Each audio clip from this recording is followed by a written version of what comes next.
La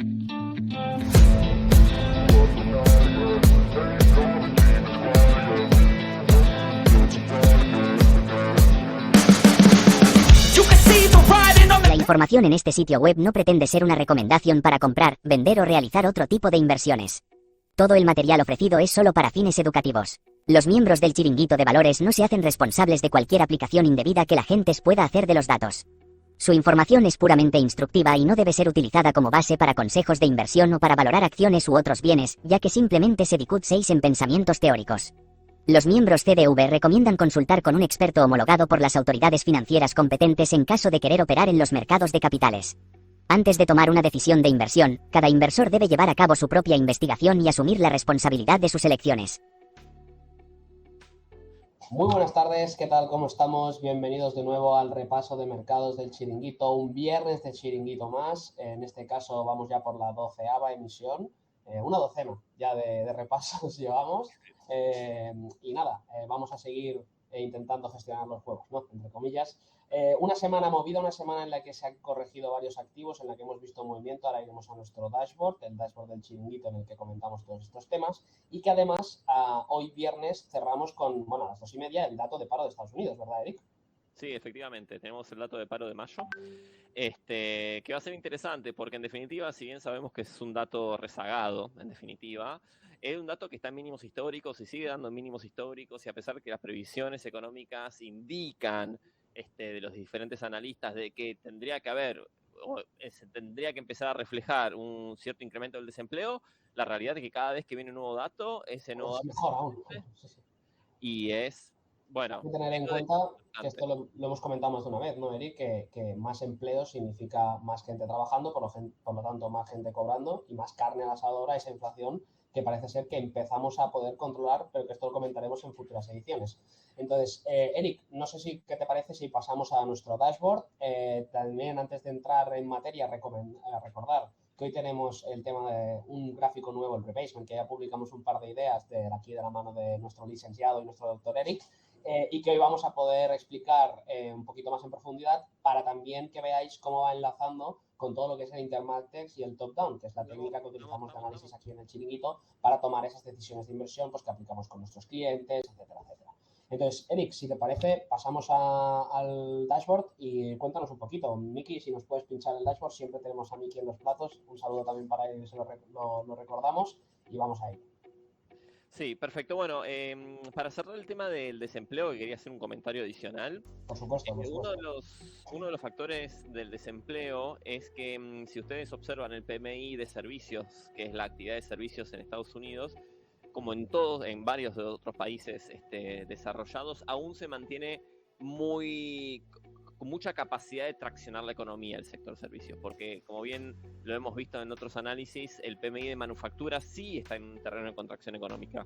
Entonces el sector de servicios en general, que tiene que ver con hotelería, con restaurante y demás, tiene una demanda de mano de obra bastante alta, por ende ese factor podría ser uno de los factores, valga la redundancia, que está ayudando a que el desempleo se mantenga en cotas bajas, ¿está bien?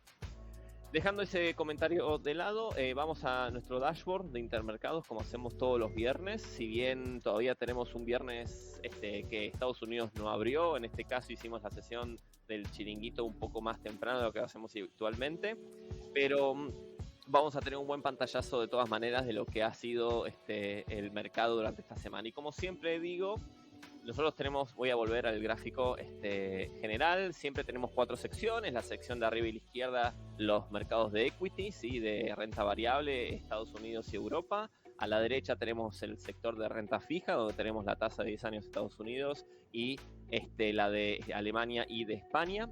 Abajo a la izquierda tenemos el oro, luego tenemos los metales básicos, y finalmente tenemos abajo a la derecha lo que serían las monedas, el índice del dólar y el par euro-dólar. Así que vamos al equity norteamericano de la mano del S&P 500, que sigue rumbo al objetivo de los 4.300 puntos aproximadamente, 4.309 puntos, que como dijimos en otras ocasiones, ¿no? Es un índice que está, digamos, que se muestra debilitado. En otras ediciones también hemos comentado, y hemos comentado también nuestros artículos de TradingView, el gran tema de desbalanceo que está habiendo en los índices por la atracción que están teniendo las tecnológicas de la mano de la inteligencia artificial, lo cual hace de que dentro del índice muy pocas empresas estén ganando mucho, mientras que el resto de las empresas no están acompañando, ¿está bien? Siempre en los mercados existieron un grupo de empresas que lideraban los índices. Esto no es poco habitual, esto es bien habitual que suceda así, ¿no? No obstante, en este caso estamos en una situación bastante extrema, donde realmente un puñado de acciones son las que están traccionando toda la subida y recuperación del mercado que estamos viendo desde principios de este año, ¿sí? Es un caso más evidente en el Nasdaq, en el S&P 500 no lo es tanto, por eso vemos un poquito más plano y un poquito que le cuesta más avanzar. Pero más allá de eso, la realidad es que los 4.300 puntos sería el próximo nivel que tendríamos que esperar luego de que salió de esta congestión alrededor de los 4.155. Si nos vamos a lo que es el Nasdaq, ahora bien, sí tenemos ya un camino de continuación, tenemos una tendencia muy sólida, alcanzamos los niveles de simetría en los 4.000, en los 14.000 puntos, ¿sí? Y el próximo nivel ya sería el clúster que se forma entre el máximo alcanzado el 28 de marzo del 22, ¿sí? Y la extensión de 1.618 de Fibonacci de todo este swing, ¿sí? Voy a marcarlo con esto de acá, tenemos este swing inicial, 1A, 2OB, y desde acá proyectamos. Tenemos un 61.8 de Fibonacci, una simetría, ¿sí? Y luego ya una extensión de 1.618. ¿Está bien? Que hace clúster con este máximo, por ende es un objetivo nivel de resistencia que hace clúster, por ende los 15.200 puntos, 15.268 puntos para ser más exacto, ya sería un nivel de ir liquidando posiciones. Es decir, acá un primer nivel de liquidación de posiciones, acá un segundo nivel y acá un tercer nivel como objetivo, ¿está bien? Así que todavía tenemos cuerda para lo que es el Nasdaq y en el caso del S&P, como les había mencionado, como en el caso del S&P que les había mencionado, está un poquito más pesado. Vamos por el frente europeo con el Eurostock 50, ¿sí? El Eurostock 50 de vuelta sigue sin poder vulnerar la zona de máximos, está bien, pero hay algo muy bueno que hizo durante esta semana que está dejando una debilidad a la baja, es decir, hay un rechazo de continuar bajando a partir de una zona de soporte que era un ex objetivo en los 42.30, ¿está bien? Los objetivos previos, donde el precio se estabiliza en una zona, ¿está bien? Generalmente a posteriori funciona como zona de resistencia o de soporte. Por eso, durante esta semana, el gráfico del Eurostock 50 hizo soporte sobre ese nivel, sobre los 4.230 puntos, y ahora está queriendo salir. Pero en el gráfico diario tiene esta resistencia, ¿sí? Que es este nivel de acá. ¿Está bien? Si no puede lograr esta resistencia, estamos en zona de peligro de que pueda romper a la baja el soporte y continuar a la baja. ¿Está bien? Dentro de los datos fundamentales, de vuelta, ¿no? Alemania, que es uno de los principales países que tracciona el bloque europeo, está en una situación de recesión o estancamiento, por ende, dentro de los fundamentales también es difícil, digamos, esperar un quiebre y además que en términos de extensión de cuánto podríamos ganar, realmente ratio riesgo-beneficio no nos conviene. Así que, por lo pronto, yo no me mantendría alcista en el caso de los Stock 50, sino más bien bajista, mientras que en el Nasdaq sí alcista hasta el objetivo que mencionamos recién. Vayamos a lo que es en el gráfico semanal nuevamente las tasas de interés, en este caso las Treasury Notes de Estados Unidos y a 10 años, donde de vuelta, como habíamos mencionado en otras ocasiones, está perdiendo un poquito de tendencia, pero la tendencia sigue siendo alcista, netamente. Como les había mencionado, esta línea de soporte alcista que había sido quebrada acá funciona como resistencia y vemos claramente cómo rebota, ¿sí? En una especie de pullback, ¿está bien? A la zona de soporte quebrada y de vuelta, por ahora nos mantenemos alcista, ¿está bien? Con ciertos recaudos, sobre todo porque no se pudo posicionar por encima, ¿está bien? El nivel que se debería de posicionar la tasa de 10 años sería de 4 para poder tomar posiciones en bonos americanos, ¿está bien? Principalmente, pero uno perfectamente en cuanto a la construcción de cartera puede ir bloqueando tasas desde los 3.70, 3.60 hasta ahora al alza. Es decir, si yo tengo una posición que quiero armar un 30% de cartera en Treasury Notes, básicamente podría dividirlo en 3 entradas, ¿sí? Una entrada en los 3.60 que está ahora, otra entrada en los 3.80 y otra entrada en los 4 puntos para poder tener un precio promedio ponderado alrededor de los 3.80 de tasa, ¿está bien? De vuelta, volviendo al gráfico, nos mantenemos alcista, pero con este recaudo de que, bueno, no rompió su, digamos, línea de soporte alcista principal, ¿está bien? Pero no había vulnerado los 3,29, que era la zona de soporte estático. Yendo a los bonos del bloque europeo, Alemania y España, nada que mencionar por acá. Ha tenido un poquito de baja, pero se mantiene en el mismo rango que viene desde octubre del año pasado, así que no hay nada para mencionar acá. El oro sí es algo importante porque lo vamos a ver como el dólar index empezó a bajar un poquito tras alcanzar uno de sus objetivos y el oro rebotó desde su línea de soporte alcista que pertenece al canal alcista de mediano plazo porque es el que se construyó desde octubre del año pasado. ¿Está bien? El gran problema del oro, y ahora lo voy a poner en un gráfico diario, es el siguiente. Tenemos un poco de volumen de todo este swing alcista bastante importante en la zona de los $2.000 aproximadamente. ¿Está bien? Y el aspecto que tiene el oro, ¿sí? Es más bien de estar haciendo un ABC, es decir, un proceso de corrección que todavía no terminó, ¿está bien? Así que esto puede ser un cazabobos, diríamos, ¿no? En el cual uno podría decir, bueno, ok, se mantiene alcista dentro de este canal, pero en realidad lo que está preparándose es para un proceso bajista un poquito mayor, ¿está bien? Donde tenemos una A, una corrección en B y luego un inicio de C. Todavía no está confirmado, por supuesto, esto se está concentrando, pero claramente esto podría ser una corrección de una baja un poquito mayor para el caso del oro. Pasamos ahora a lo que es los metales básicos, sí que es un indicio bastante bueno para poder ver la actividad económica a nivel mundial, porque obviamente los metales básicos, cuando hay una alta actividad económica, van a estar demandados, ¿está bien? ¿Venimos bien de tiempo, Xavi? Sí, todo bien, todo bien. Perfecto. Y todavía no ha vulnerado la zona de del soporte de los 17,50. Así que todo el aspecto indicaría de que esto continúa a la baja, ¿sí? La fecha, digamos, límite, si hacemos el cruce entre líneas de soporte estático y de resistencia dinámico bajista, básicamente sería aproximadamente en marzo del año que viene. Es decir, el precio va a ir comprimiendo actividad. Y a medida que vaya comprimiendo actividad, va a tener que definir dirección, porque va a quebrar para un lado o para otro, para abajo o para arriba, ¿está bien? Así que esa En este fecha caso, es aproximadamente en marzo del año que viene. Sí, en ya. este caso, al final, Eric, si bajan el material, ¿no? Los precios de los materiales, esto ayudaría a cubrir también y arreglar un parte del tema de la inflación, ¿no? Por supuesto, en definitiva, es todo parte de lo mismo. Si nosotros vemos que desde el 2020, ¿sí? Con toda la inyección monetaria, todos los estímulos fiscales, todo lo que ya sabemos, hubo una gran expansión o una recuperación económica muy buena, digamos, luego de ese periodo puntual de recesión económica, toda esa reactivación, entre comillas, artificial, ¿sí? Que generó esos cuellos de botella y demás, generó básicamente un exceso de demanda y una incapacidad de la oferta de expandirse, lo cual obviamente a mayor demanda y oferta Ley de restringida, oferta y demanda básica, perfecto. un incremento de precios de los metales básicos, ¿está bien? El tema es que ahora esto se quiere reducir, ¿sí? Reduciendo la actividad económica, es decir, nosotros queremos que haya menos demanda, ¿sí? Entonces, al haber menos demanda, obviamente vamos a tener una menor cantidad, un menor precio, digamos, que se reflejan en las materias básicas, ¿sí? Sobre todo con una China que no está traccionando tanto como se esperaba, ¿no? Como era lo que se deseaba que sucediera, porque de hecho, si ustedes observan, este swing alcista de los metales básicos se produce a principios de noviembre, finales de octubre, y luego se corta ya a 30 de enero, ¿está bien?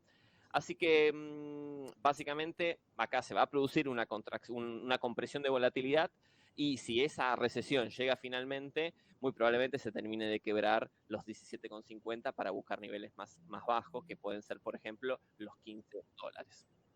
De acuerdo, Eric. Entonces, una pregunta, porque antes comentábamos, ¿no? Faltarán ahora por analizar las divisas. ¿Qué ha pasado esta semana? ¿Por qué vemos en el euro dólar? ¿Qué estamos Bueno, viendo?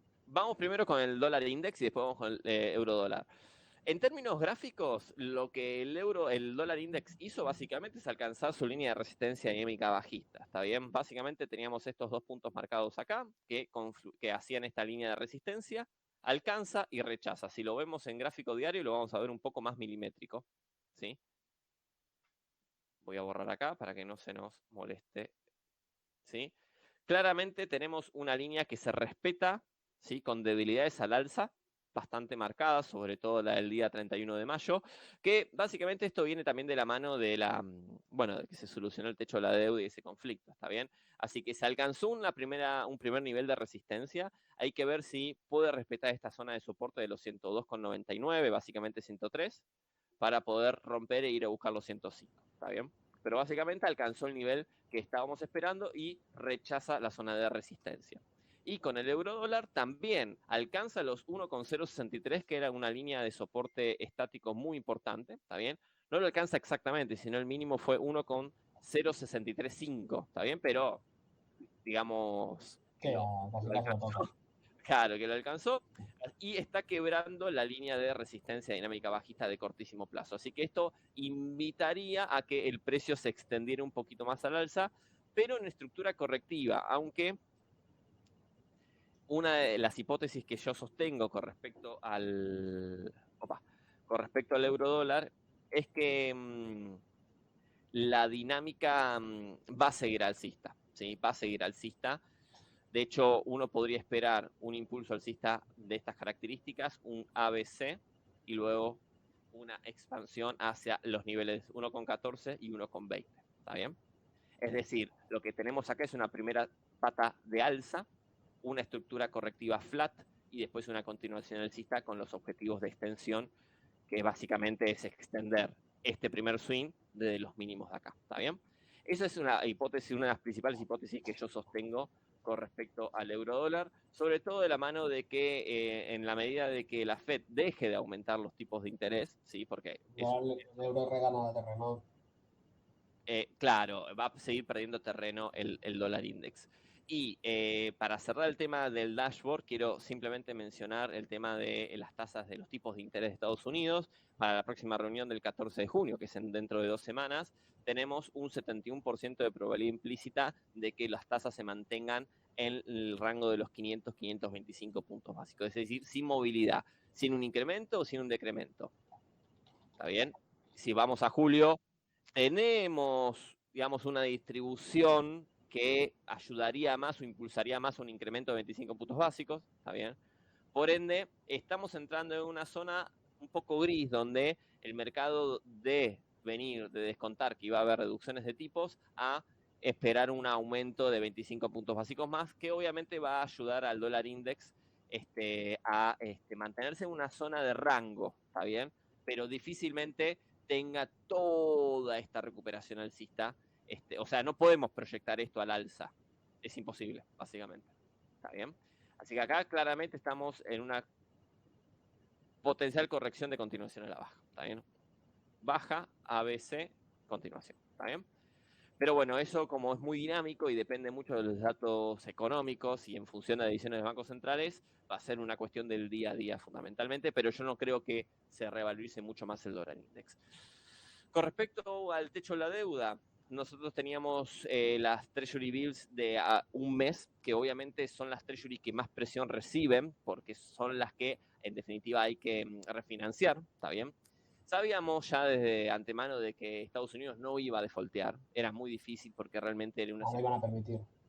No lo iban a permitir porque era un inconveniente para todos, para los americanos y para el resto del mundo, ¿está bien?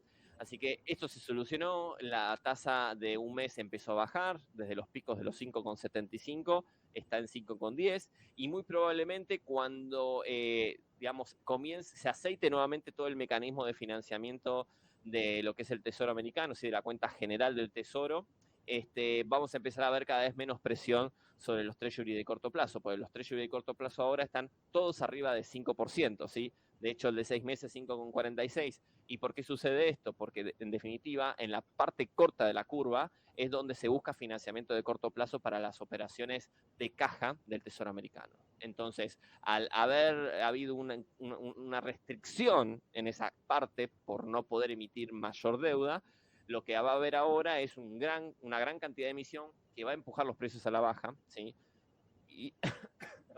Y va a incrementar momentáneamente los tipos de interés de corto plazo. Así que es una buena oportunidad para aquellos que quieren invertir en dólares y en el mercado americano estos treasuries de cortísimo plazo, ¿está bien?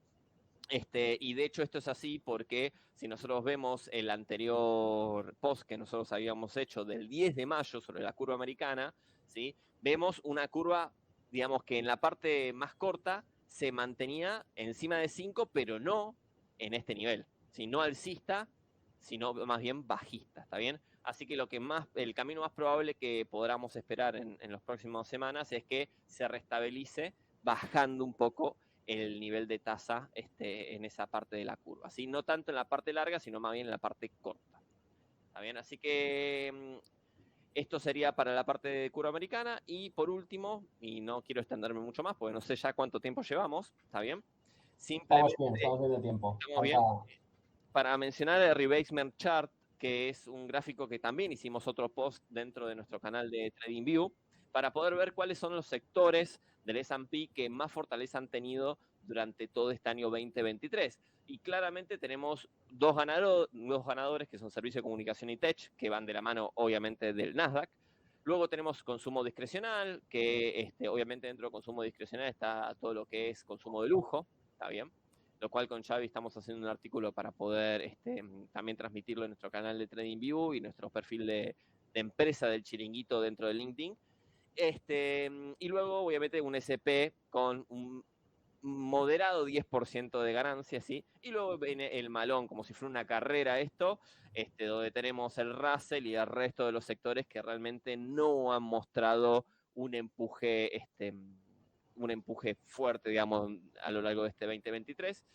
Y acá la pregunta que abre este tipo de gráfico es si es hora de rotar a otro tipo de sectores, ¿sí?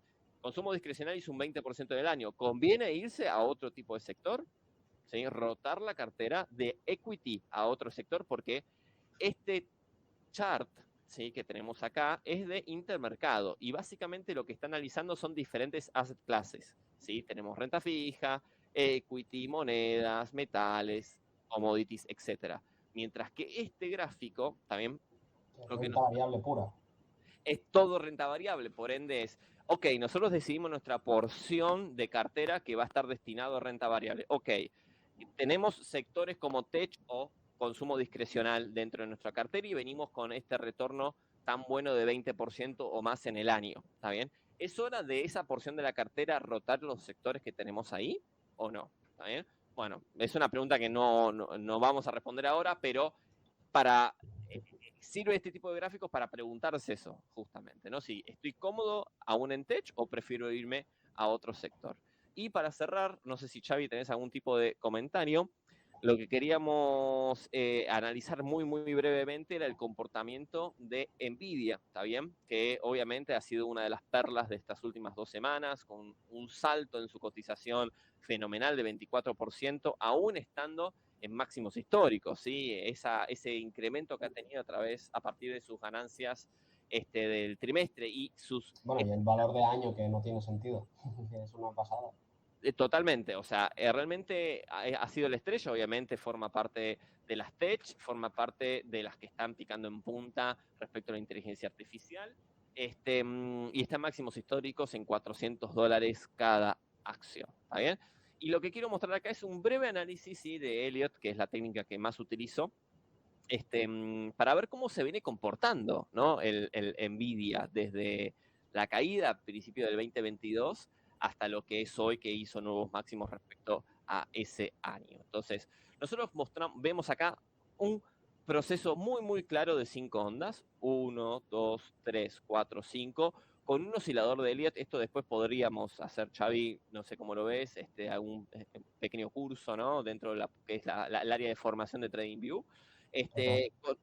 O sea, tenemos unas 5 ondas con un conteo muy, muy claro, con un oscilador de Elliott que nos, digamos, apoya todas estas ondas, eso después también lo podríamos explicar.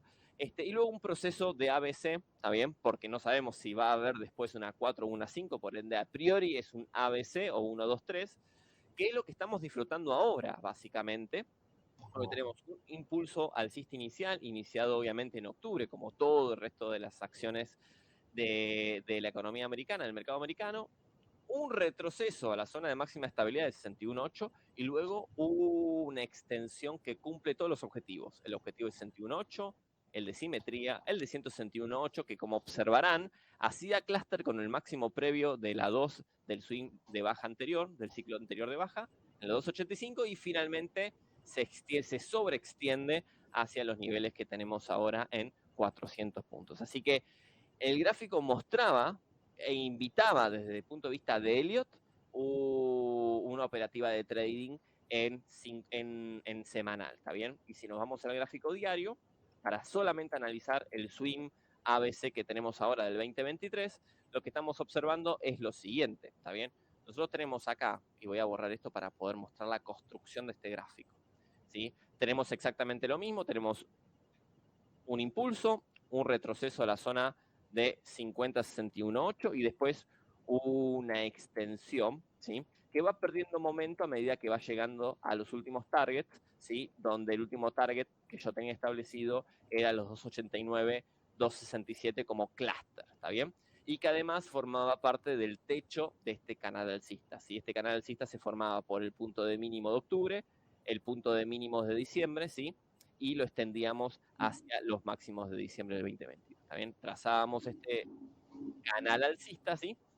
Y luego vemos que con la noticia hace un gap de escape, ¿sí? Que se sale del canal, entonces nos invita a hacer ¿qué?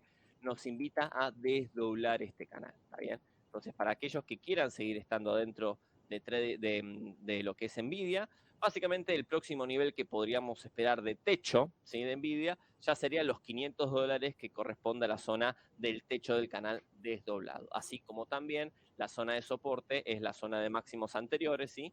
Que ahora obviamente va a conformar un soporte estático en los 3.46, que hace conjunción con el soporte actual de este canal desdoblado. Me parece que es bastante complejo lo que dije. Sí, la verdad es que sí, ¿eh? Así que Pero como broche para el viernes, la verdad es que está bastante bien. No, y que además que es importante analizar un gráfico como este, ¿no? Porque son cosas que se ven muy poco y que está reinando el momento ahora. O sea, que hay que estar ahí. A ver, siempre, esto es un gráfico bastante modélico. Sí, yo diría, para poder hacer un curso de trading, yo abriría la clase con, bueno, cómo abordamos un análisis de Elliott, obviamente, porque es la herramienta que más utilizo yo, para poder analizar Nvidia, ¿está bien? Y Nvidia desde un punto de vista técnico, ¿está bien? De gráfico, de análisis técnico, no de análisis fundamental. Acá todo lo que dije fue técnico, ¿sí? Del chartismo aplicando ondas de Elliott, ¿sí? Y algunos otros conceptos que tienen que ver con análisis técnico de canales, soportes de resistencias, estáticos y dinámicos, etcétera, ¿está bien? Pero hay muchas técnicas de abordar gráficos, ¿sí? Uno puede tener un herramental, ese herramental no siempre se va a cumplir, ¿está bien? Porque siempre estamos dentro del terreno de probabilidades, pero muchas veces los gráficos de estas características son casi estilizados, por decirlo de una forma, nos ayuda mucho a aprender y a transmitir un conocimiento, ¿sí? En este caso no tenemos, obviamente esto es un resumen semanal, no tenemos el herramental teórico para poder explicar en detalle, porque esto es una clase de 1 hora y media, básicamente, solamente gráfico. De hecho, último comentario respecto al gráfico, miren cómo se frena en la zona del canal alcista desdoblado, la zona central, ¿sí? La zona media del canal, ¿está bien? Este es un primer target, ¿está bien? Y este es un segundo target, ¿está bien? El tema es cuál era tu setup, ¿está bien? Porque el setup ya estaba iniciado, ¿está bien? ¿Cuál era tu setup acá? ¿Está bien? Pero bueno, nada, cosas interesantes que ayudan a poder abordar análisis de acciones y que perfectamente en TradingView podemos hacer. Si queréis más información y más formación sobre Elliott, las ondas y cómo aplicarlas a gráficos tan locos como el de Nvidia, pues dejadnos un comentario para que evidentemente tengamos ahí el soporte para hacerlo. Por favor, sería un placer poder ayudar y contribuir con la comunidad y con la educación financiera, porque algo muy interesante que estamos con el chiringuito, ¿no? En definitiva, nosotros abordamos un análisis de intermercados con diferentes clases de activos, luego lo bajamos a un análisis sectorial de SPY, en este caso de Estados Unidos, y luego análisis concreto de acciones, ¿está bien? Entonces, es toda una metodología para poder abordar los mercados financieros de manera profesional, para poder tomar decisiones de inversión con una cierta lógica y no porque leí un titular en el diario. Exacto. ¿Sí? Así que eso sería todo por mi parte. No sé, Xavi, si tenés algún otro comentario. Solo decir que, bueno, como siempre, seguimos en los miembros del Chiringuito estando los viernes, como uno más. De aquí nada, ya edición de mayo del Chiringuito en el que nos reunimos en banda sonora y para dar respuestas a preguntas tan complejas como qué generación ha tenido más complicado para prosperar y sobre Cierto. todo que eso es una de las grandes cosas, ¿no? Pero luego la semana que viene quizás tenemos una sorpresita a principio de semana y nada, pues empezamos un poco más de contenido que nos estáis pidiendo. Mayo. Edición de junio sería. No, mayo, porque vamos siempre uno atrasado, acuérdate. Ah, cierto, es muy cierto, es muy cierto. Pues Claro, bueno, es edición de junio, pero sobre mayo. Está perfecto. correcto, correcto. Pues bueno, espero que hayáis hayáis disfrutado de este repaso rápido de mercados, que hayáis tenido una buena semana, nos vemos la que viene y cualquier cosa, pues un mensajito, un chat o cualquier cosa por email o LinkedIn. Un corazoncito también. También, también. Que tengáis buena semana. Adiós. Chao.